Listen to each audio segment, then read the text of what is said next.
I'm not in the business of virtual assistant sourcing. I'm in the business of giving you time and giving you freedom. Hello and welcome to Pillars of Wealth Creation, where we talk about creating financial success with a special focus on business and real estate. I'm your host, Todd Dexheimer. Now, let's get to it. Hello and welcome back to Pillars of Wealth Creation. I'm your host, Todd Dexheimer. With me, excited to have Anna Lee. Anna, how are you doing today? Hi, Todd. I'm doing well. Awesome. Thank you for having me. Yeah, great having you. Anna is owner of Outsource Your Tasks. She's a real estate investor, senior director of strategy and pharma, entrepreneur, just mom of 3 active boys. So she is a busy lady, and realized she was wasting a lot of time on these tedious tasks and really not having time for herself, for family, and decided to do something about it. So that's where she discovered the power of virtual assistants and was hooked right away, and started Outsource Your Tasks. And Anna's very passionate about sharing her knowledge on how to hire and scaling and reclaiming your time. So with that said, Anna, why don't you give a little bit about your background, then we'll dive into what you're up to today. Sure, absolutely. So my husband and I immigrated to United States in 2005 and kind of started from very humble beginnings, had minus $3,000 to our name. That's how we kind of started here, and quickly dive into the corporate life. Both him and I kind of thought that that's the way to go, like the usual approach. Thought that that's the American dream until we realized that there's another hidden and secret American dream that you don't have to work for someone.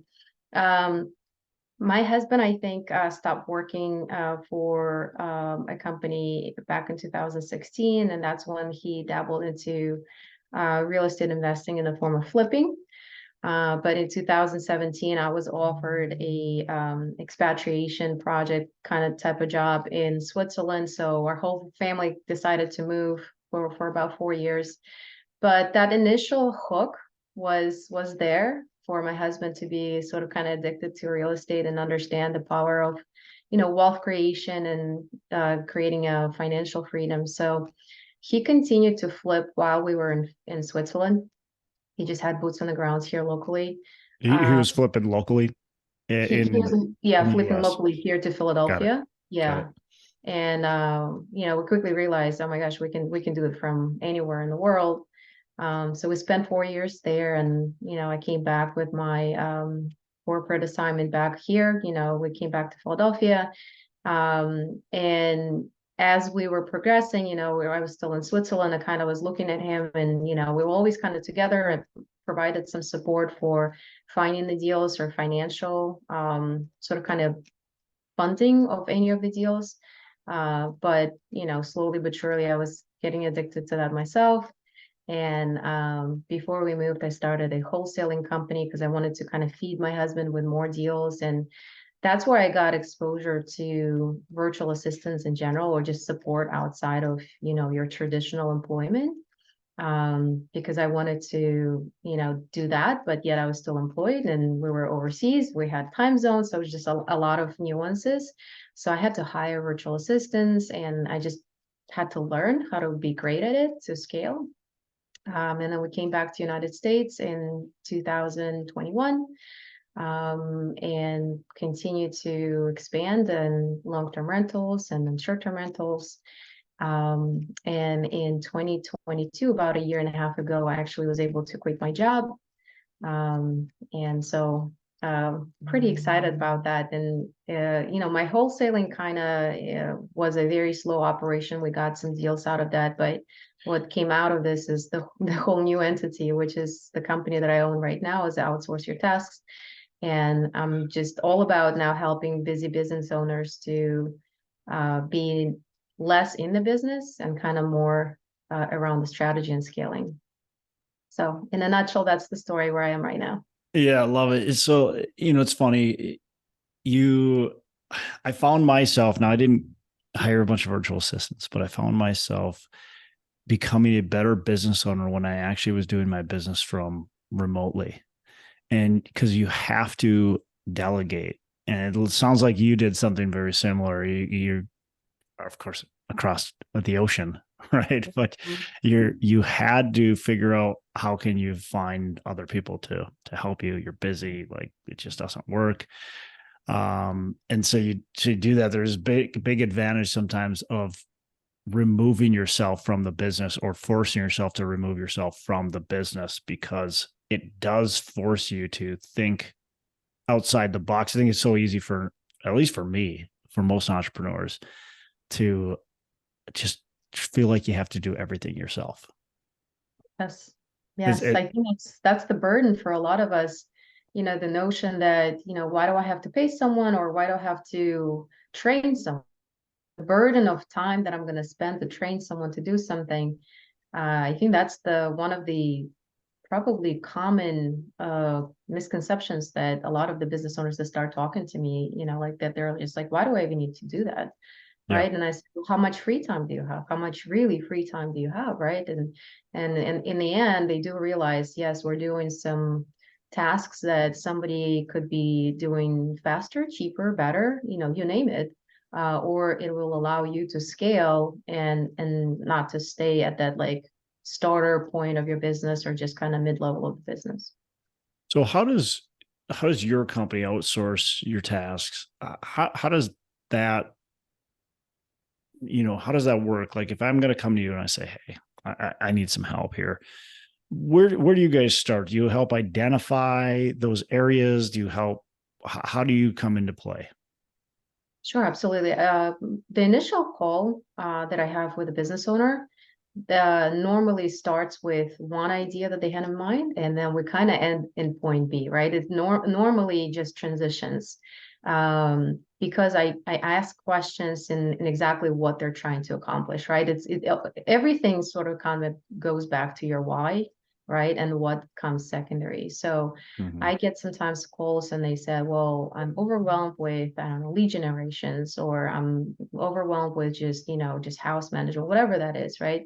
And then we kind of start peeling the onion. And then we realize sometimes that it's not the one type of activity, it's the other type of activity that actually drains the most energy out of that person. Hmm. Or they think that they need to have I don't know, like a salesperson, but then we'll quickly realize, but there are not enough leads, right? Like who you're gonna find a salesperson, but like what are they really gonna do, right? So we're kind Yeah. of like trying to identify those zones and really find the avatar of the person that you're actually looking for.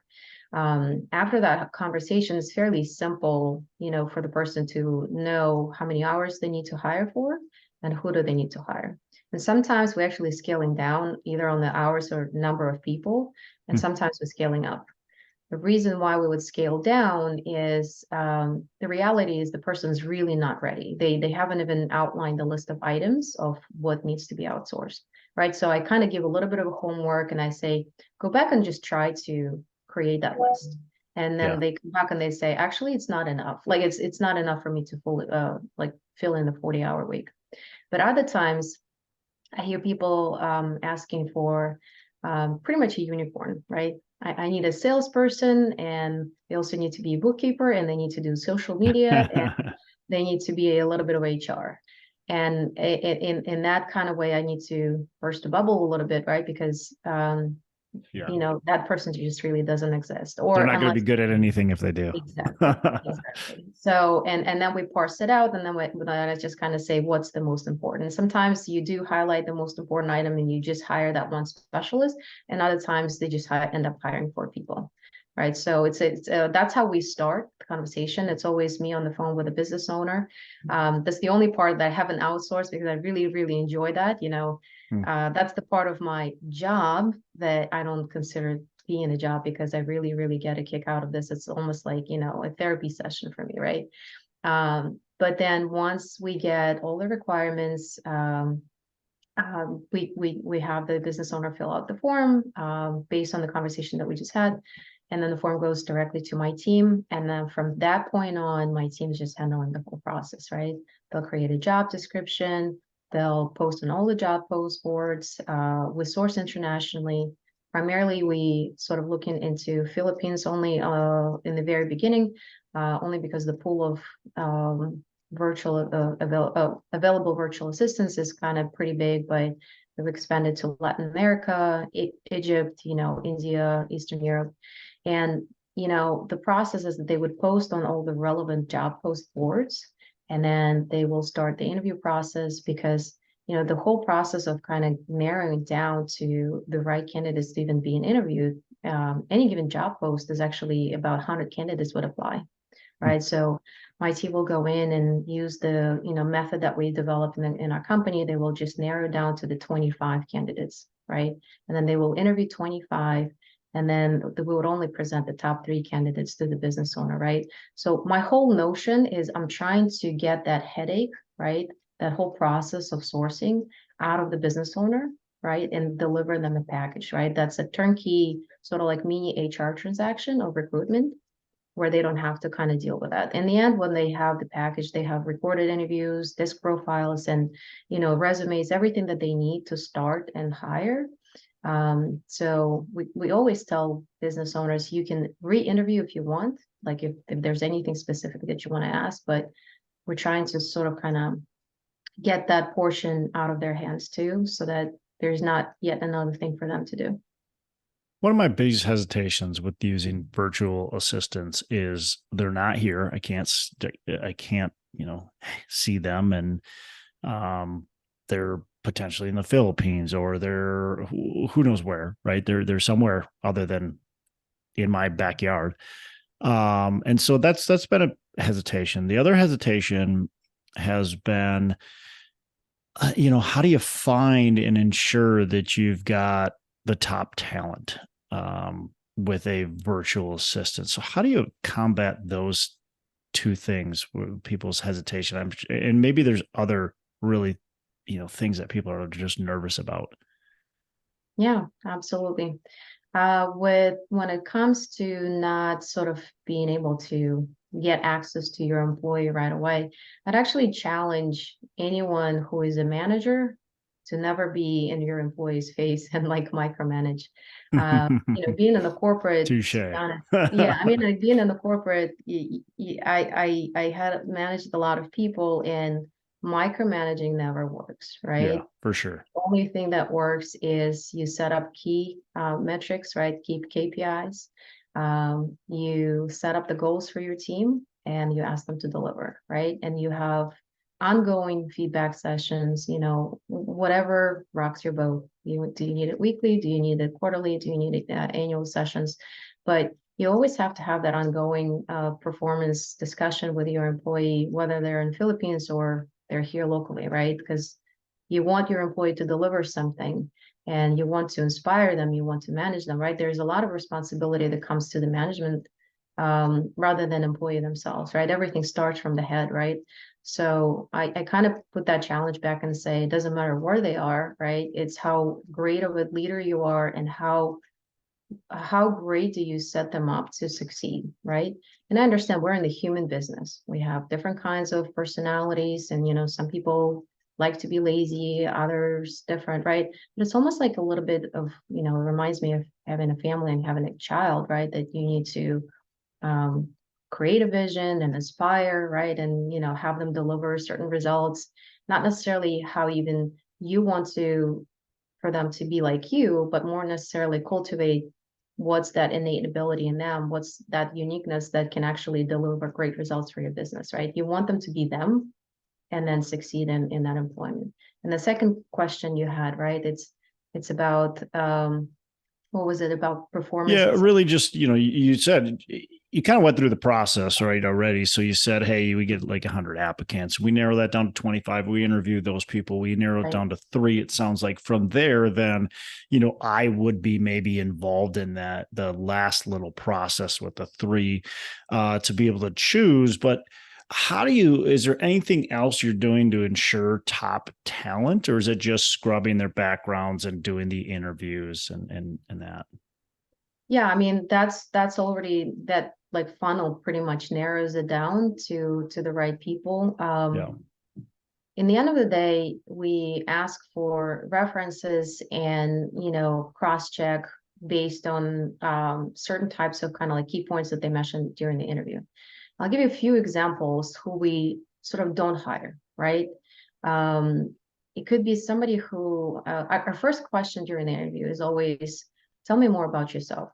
Who are you, Todd, in your personal life? I really want to know to get you better, right? So Todd starts talking and Todd says, you know what, Anna, I love motorcycles and actually have a side gig on the side. I sell spare parts of motorcycles. And I wish that will just, that side of my gig, eventually be my full-time, uh, you know, project. Yep. Right away, Todd. Like even if I Yep. continue the interview with you, I just do it for the courtesy. But in my mind, you're not hired, right?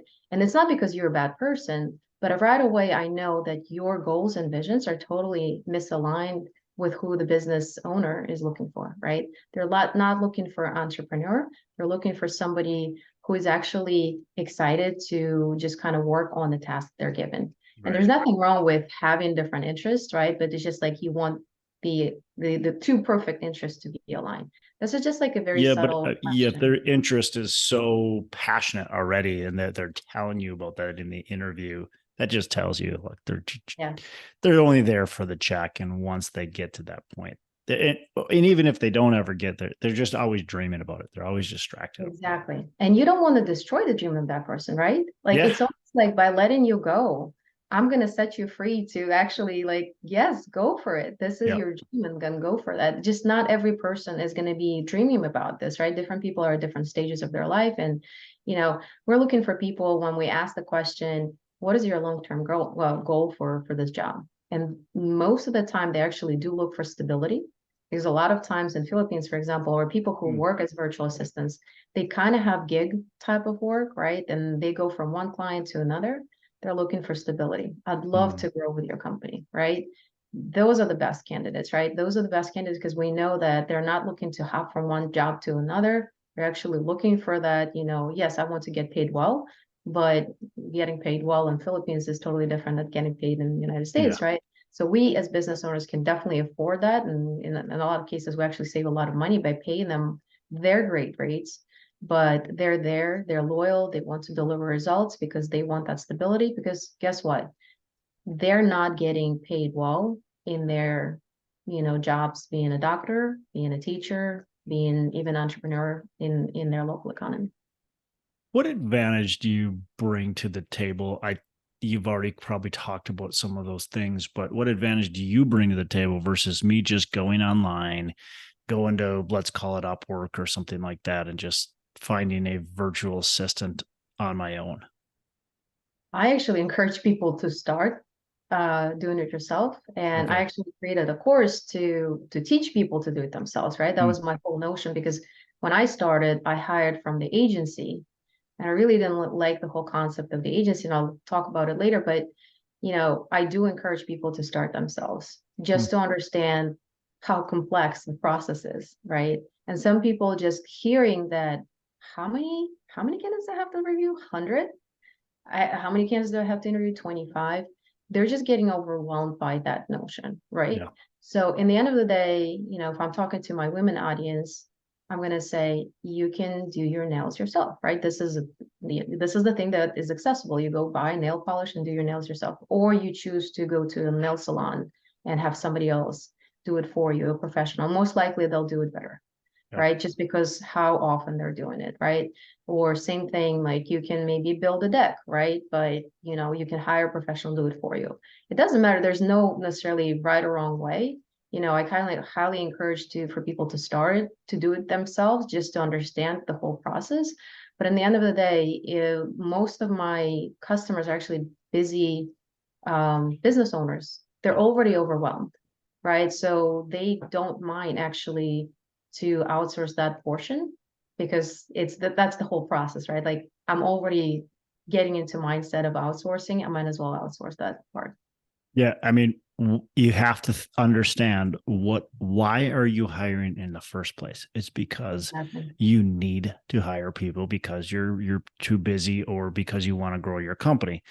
Well, are you doing yourself a favor by taking on that process by yourself when there's somebody out there that does this day in and day out that can do a much better job and really narrow down that talent pool? The other thing I really like about what kind of how you started talking about this is look, I might think I need somebody, and I do need somebody, but it might be somebody different than what I first envisioned. And when I talk to somebody who does this day in and day out, they might go, well, wait a second, like you said you want this, but this is what you need.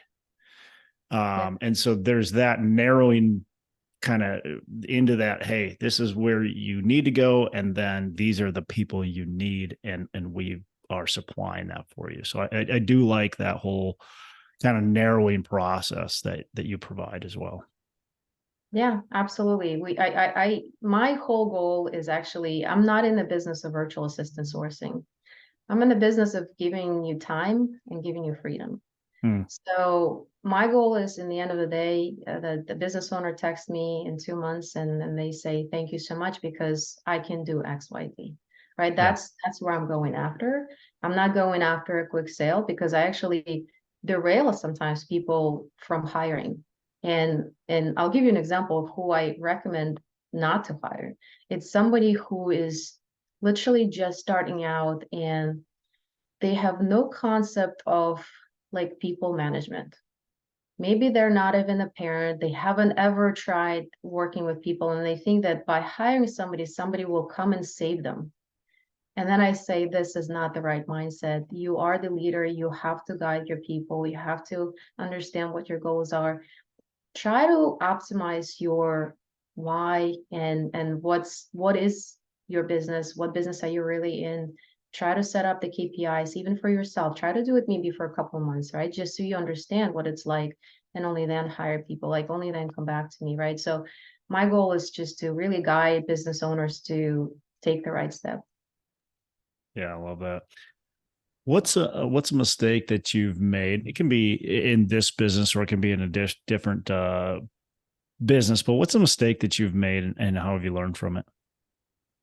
I constantly still do this mistake, and I feel like all of us are, human like, and still do it.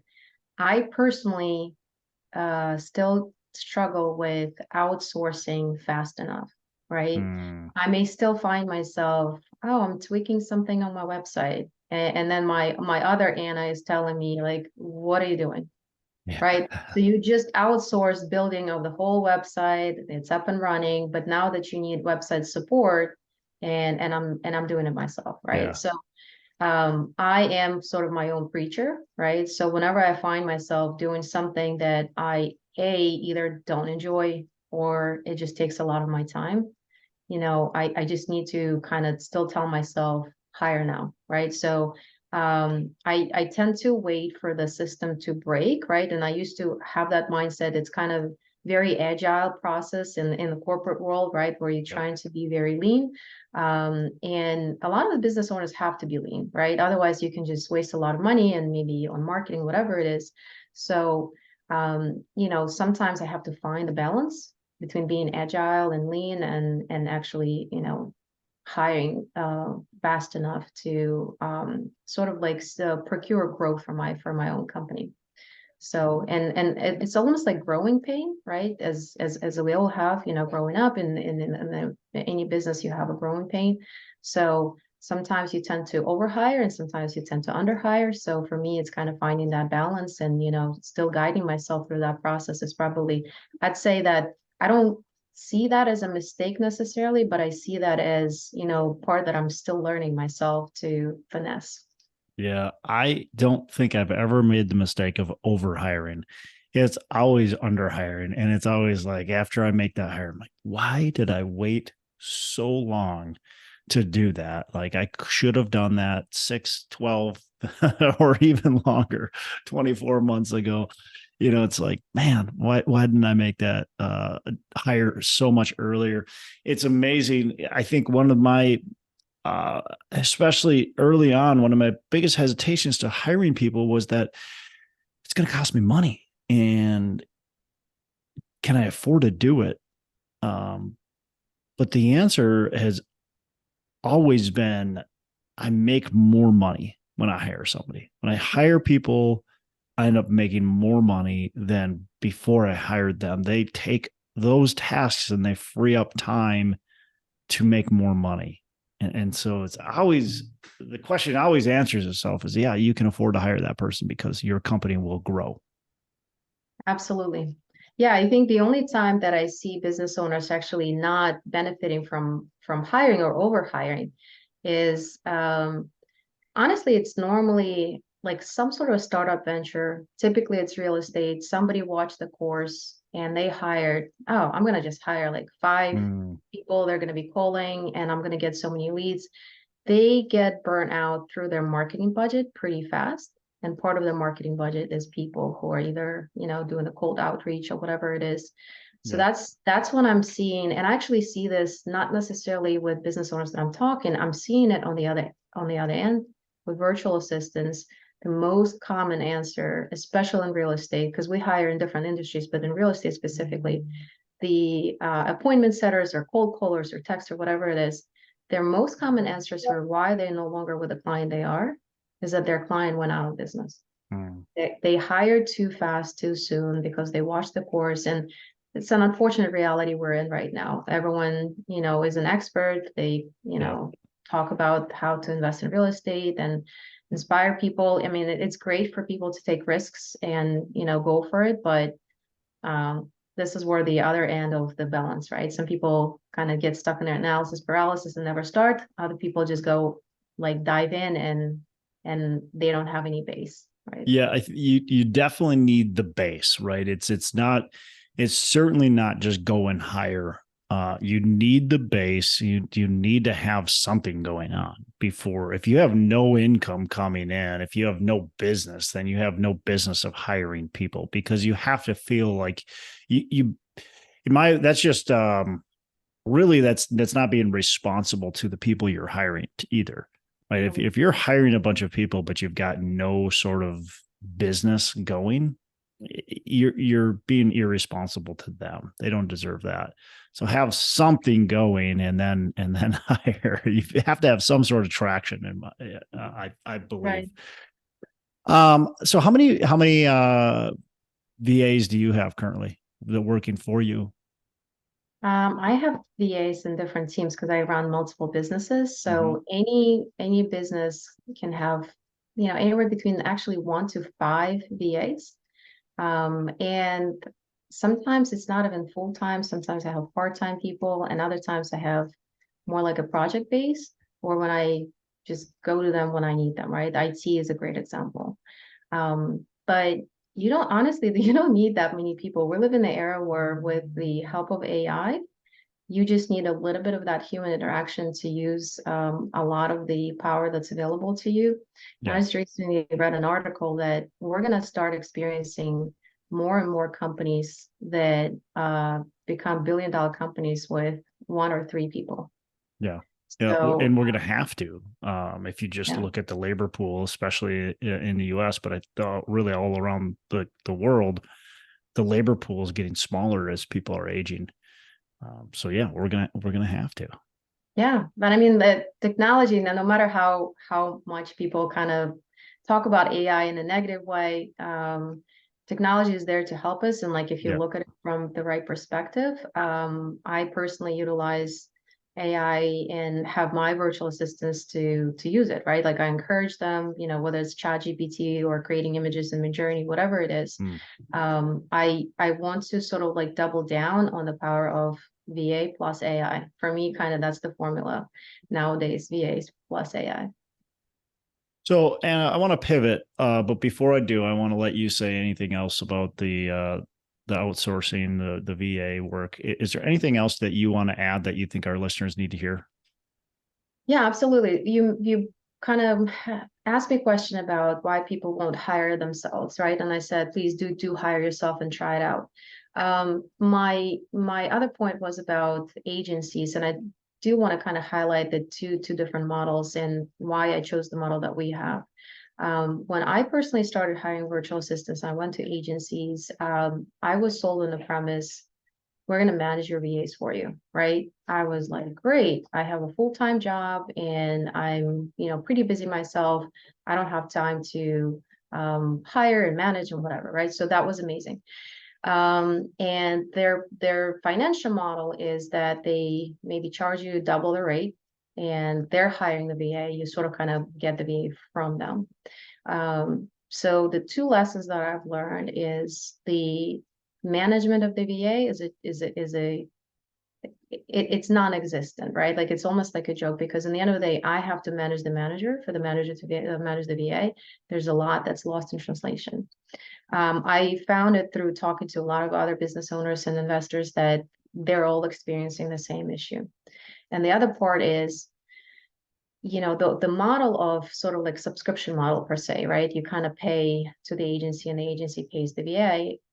The model is not really sustainable only because the VAs are getting severely underpaid, and then the business has to kind of stay in business by charging the higher rate from the business owner.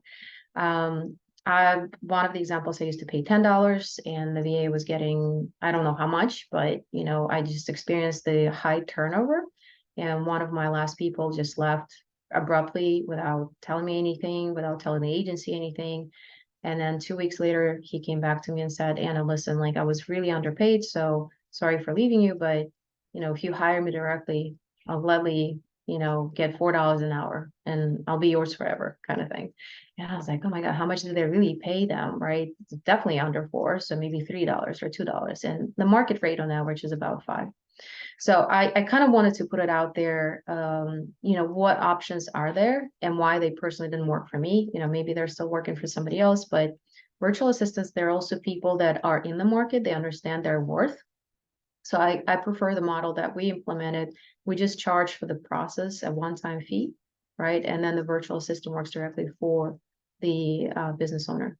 And I like that concept because the responsibility of management is with the right person, with the manager, and responsibility of payment and rewards and everything else stays with them. And then a VA works directly for them. So just wanted to highlight that, just to keep that in mind. Yeah, obviously, I actually like that model. I've looked at the other model, and I haven't hired anybody through that other model. But I like if this is my employee, I want to be in charge of that employee, and I think it cuts out that middleman. It's the difference between hiring a temp service, right, to find your somebody to work for you, and hiring a what do they call? I'm losing the word, but somebody who goes out and a recruiter, sorry, Right. hiring a recruiter, and that's kind of you're the recruiter essentially, model versus the agency is the temp agency model, and there's a big difference in my opinion, as far as the control, potentially the quality, and as you said, the pay too. You don't get to control the pay. They control the pay, and they are charging you on top of that. So you don't really know what your employees are getting paid. Right. And that creates a biggest cost for you, in the form of not even the difference of the pay, but the turnover. Turnover Sure. is the highest expense for anyone. Yeah. Well, yeah, especially when, and that's a huge expense, obviously. And that's what it has been a hesitation of mine to hire a virtual assistant, as I said in the beginning.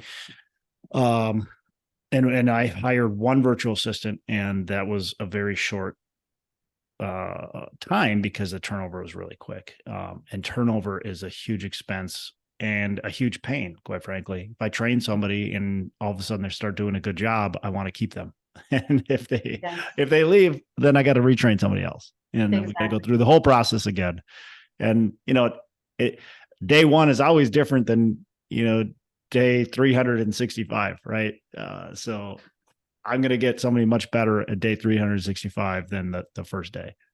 Absolutely. All right. So, and I got a couple last questions before we wrap up. What's a favorite book that you can recommend to our listeners?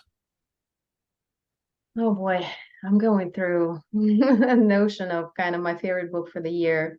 Right now, I'm reading more like of a spiritual book, and my mother tongue is Russian.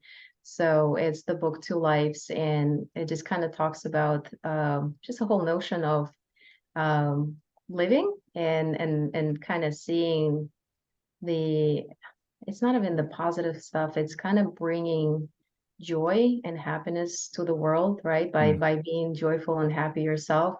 So I'm sort of kind of brewing in that at the moment, but love it. for your listeners in terms of kind of real estate or investing or business operations, there's just so many books out there. It's really hard to like narrow down. Um, but I always kind of go back to basics, right? Think and Grow Rich. Mm, I always go back to the mentality and mindset. yep. Um, you can have all the, bells and whistles and the tools, and they're amazing and they're right at the right time. But if you don't have your mindset, Yeah. ready to go in the right place, you can just continue to be in a certain cycle and, maybe repeat the same mistakes over and over. So I always go So back true. to more of a mindset books. Yeah. Love it. All right. Last question before we wrap. What are your three pillars of wealth creation? Pillars of wealth. I think for me, wealth is a myriad of different things. It's not necessarily just, financial wealth, but I kind of have like this model in my head, listened to Joe Dispenza a few times and kind of created like almost like circles for like wheels for my life, right? But I would say like three to four, and I normally start with love and connection. So for me, wealth starts with love and connection with people and, nature and everything else. Then goes with health and energy, and you can't be wealthy if you're not healthy, right? So I think that's very important. I'll skip the third one for a second and I'll go to the my last one, which is abundance, and abundance in anything and everything. But that's where the materialistic and the financial abundance comes into play. And my husband and I have different strategies when we go about it, but we always prefer to have both the active and passive models. We don't just kind of stick with one. And my fourth, it's kind of like that bonus is I just want to be always excited as a child, right? Childlike excitement always, fascinates me. Just watching my children too, being excited by looking at the bug or whatever it is. So for me, it's kind of creating life miracles in the form of that childlike excitement. Yeah. Love that. The curiosity that the children have. And I can remember my son, and yeah, you can probably tell story after story too, but I remember my son when he was younger at Christmas, and he would get a gift or a birthday, whatever, and he'd get a gift and he would just be so excited. He'd be yelling at the top, and half the time he didn't even know what it was. And he'd just be like so excited. Yes, this is the best gift ever. And then he'd open the next gift and it would be the exact same thing. He was just Reaction. so excited every gift that he opened. Of course, it made you feel like you're awesome because you gave these great gifts, but he did it to every single thing. Is like that childlike excitement, just excited for everything new and Yes. different, and embracing Yeah. it. So I tell you more. We have friends who just had a baby, their son is about 5 months old, and just looking through his eyes to the world of just like being interested in color or other mm, children or something else. It's not even like anything necessarily kind of like yeah, that we buy or just like a yeah, wind passing by, and then that kid is just being, it's just what just like happened? The whole world just changed.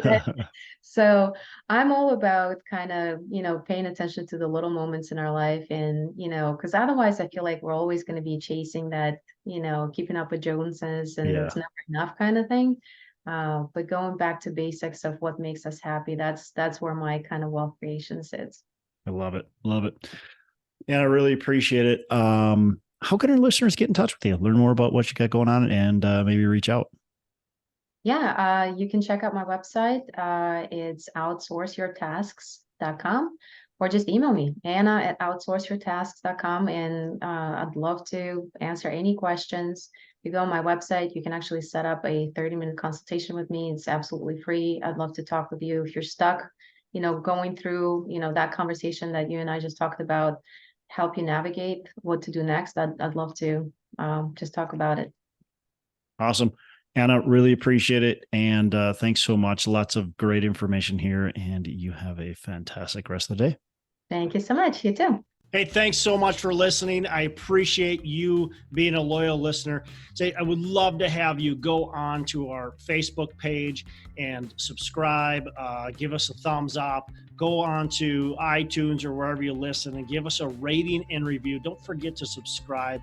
Your rating and review just helps us push this out to more and more people and continue to grow our audience and hopefully positively affect a ton of people out there that really need this and want this. So the other thing I've got for you is a free ebook on my website. So go on to venturedproperties.com, and download our free ebook on real estate and on syndication. And I've got some data points in there, some really good stuff for you. So I'd love to have you take a look at that. It's free. I'm not expecting anything from it. And also, look, if you want some help in multifamily, want some help learning, growing, getting your business off the ground, I would love to talk to you about what it would look like to work with me potentially and see if that's a good fit. So you can go to coachwithdex.com and check that out, and we can definitely have a call. Thanks a lot for listening. You make it a fantastic rest of the day. I'll catch you on the next episode.